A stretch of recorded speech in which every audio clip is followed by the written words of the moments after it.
श्री हरिदास घटा छटा नक्सिक उठे सावर गौर बिलास घन प्रगट्यो रस रीति को जय जय श्री हरिदास।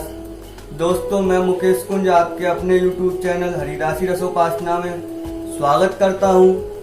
जिस प्रकार कल हमने वीडियोस में जाना कि वृंदावन के कितने स्वरूप हैं, उसमें आपको बताया था कि जो सबसे महत्वपूर्ण स्वरूप है वृंदावन का वह श्री निज वृंदावन है। दोस्तों, निज वृंदावन के स्वरूप पर हम चर्चा करें उससे पहले आप सभी से विनम्र निवेदन है कि जिन लोगों ने हमारे चैनल को सब्सक्राइब किया है उनके लिए बहुत बहुत शुक्रिया, और जिन लोगों ने चैनल को सब्सक्राइब ना किया हो वह एक बार चैनल सब्सक्राइब कर बेल आइकन को दबाएं, जिससे आने वाले वीडियोस की सूचना आपको तुरंत मिल सके, साथ ही और लोगों को चर्चा से जोड़ें। तो दोस्तों, हम आज के विषय पे बात करें कि निज वृंदावन क्या है। निज वृंदावन का अर्थ है जो सदैव, निज का अर्थ है सदैव, जो सदैव रहने वाला, और सदैव था सदैव है। वैसे वृंदावन पूर्ण रूप से सब वृंदावन में कण कण में युगल का वास है, परंतु अगर हम प्रत्यक्ष में देखें तो कलयुग में श्री स्वामी हरिदास जी के लाडले ठाकुर श्री बांके बिहारी जी ने अवतार लिया।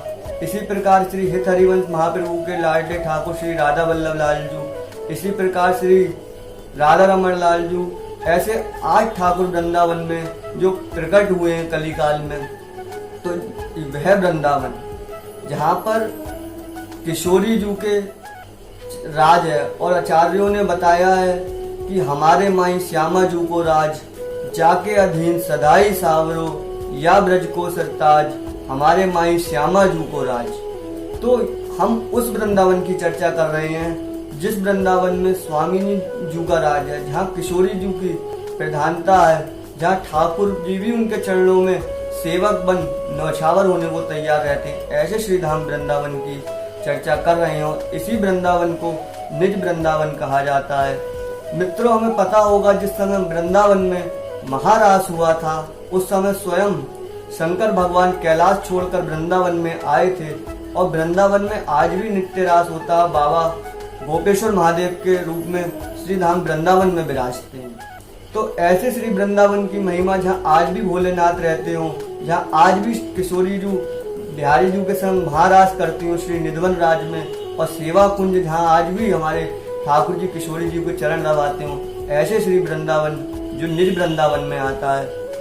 और इसको प्राप्त करने के लिए किसकी आवश्यकता है, हमें क्या चाहिए? तो ऐसे श्री धाम वृंदावन को प्राप्त करने के लिए, ऐसे श्री वृंदावन धाम की शरण लेने के लिए हमें सर्वप्रथम आचार्य सखी की शरण में जाना होगा। वृंदावन में जो निज वृंदावन को प्रिया जी का निकुंज बताई गई है, जो निवृत निकुंज है वह बताया गया है। निवृत निकुंज में दोस्तों सिर्फ किशोरी जू और बिहारी जू की सखी भाव से उपासना की जाती है, और यही निज वृंदावन में आते हैं।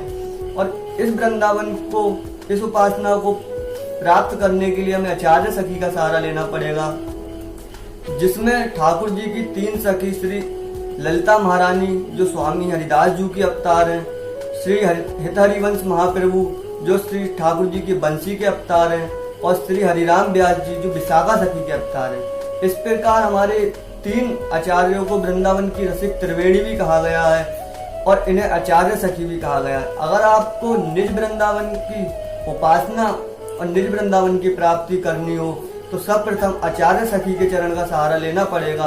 और आचार्य तो कहते हैं कि बसिवो वृंदावन को नीको, छिन छिन प्रति अनुराग बढ़त दिन, दरस बिहारी जी को बसिवो वृंदावन को नीको, नैनन श्रवण रसना रस अंशवत, अंगसंग प्यारी पी को बसिवो वृंदावन को नीको। श्री बिहारी बिहारिन दासी अंगसंग, बिछुरत नाही दिन रति को बसिवो श्री वृंदावन को नीको। तो ऐसे वृंदावन जहाँ पे छिन छिन प्रति अनुराग में वृद्धि हो, आपके भक्ति में वृद्धि हो, और ठाकुर श्री बिहारी जी का नित्य दर्शन हो, ऐसे श्री वृंदावन में बसना सर्वोपरि माना गया है, सर्वोपर माना गया है। और कहते हैं किशोरी जी का वृंदावन कैसा है, तो आचार्य चरण बताते हैं, लता लता सब कल्प तरु, परिजात सब फूल, सहज एक रस रहते हैं झलकत जमुना फूल, कुंज कुंज अति प्रेम सो, कोटि कोटि रति दिन दिन सपरत रहते हैं श्री वृंदावन नयन। तो जहाँ लता लता कल्पतरु हैं और यमुना जी के पुलिन पे स्वर्ण के समान झलक रही हैं, ऐसा श्री किशोरी जी का वृंदावन है। और जिनके कुंज कुंज को करोड़ों करोड़ों कामदेव दिन रात सजाते रहते हैं, संवारते रहते हैं, ऐसे श्री स्वामी जी के वृंदावन की महिमा श्री ध्रुवदास जी बताते हैं। और दोस्तों, ऐसे श्री वृंदावन की धाम की निज वृंदावन की महिमा है और इसे प्राप्त करने का बस एक ही मार्ग है कि हम आचार्य सखी के शरण में जाएं और सखी भाव से ही इस वृंदावन को धारण किया जा सकता है अपने हृदय में, और इसमें धारण हुआ जा सकता है, यह इसे प्राप्त किया जा सकता है। बहुत सुंदर किसी रसिक ने और संतों ने गाया, लगे जो श्री वृंदावन को रंग, देह अभिमान सबे मिट जावे और विषयन को संग, लगे जो श्री वृंदावन को रंग। सखी भाव सहज ही होए, सजनी पुरुष भाव होए भंग, लगे जो श्री वृंदावन को रंग। श्री राधावर सेवत सुमरत उपजत लहर तरंग, लगे जो श्री वृंदावन को रंग। तो जो एक बार श्री वृंदावन धाम का रंग लग जाए तो देह का अभिमान मिट जाता है और जो विषयों का संग होता है वह स्वतः ही छूट जाता है। जब हम किसी आचार्य शरण में जाते हैं, किसी आचार्य को गुरु प्राप्त भाव से मानते, तो वह हमें उपासना पद्धति बताता है, परंतु जब हम उसकी उपासना पद्धति में चलेंगे तो जो हम सारे विमुख होंगे ना, वो हमसे खुद ही छूटते चले जाते हैं। जो हमें विषयों की ओर ढकेलते हैं वो हमसे खुद दूर हो जाते हैं। तो यहाँ पे आचार्य खुद कहते हैं कि देह अभिमान सब मिट जाए।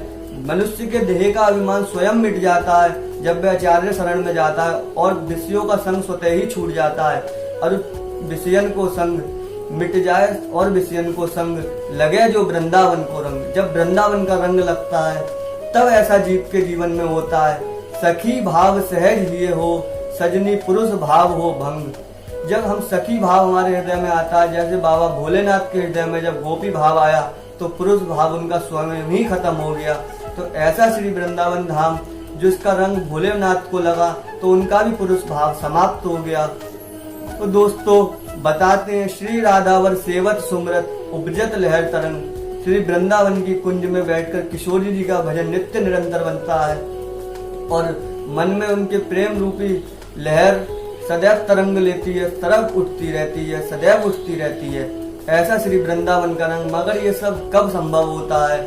लगे जो श्री वृंदावन को रंग। जब श्री धाम वृंदावन का रंग जीव पर लग जाता है तो ये सब स्वतः ही किशोरी जी की कृपा, श्री आचार्य सखी की कृपा से प्राप्त होता है। इसी के साथ दोस्तों, आपको हमारी चर्चा कैसी लगी हमें कमेंट्स बॉक्स में जरूर बताएं, जिससे हमारा उत्साह बढ़े और हम और चर्चा आप लोगों के मध्य में लेकर आ सकें। इसी के साथ श्री हरिदास, श्री हरिदास, श्री हरिदास।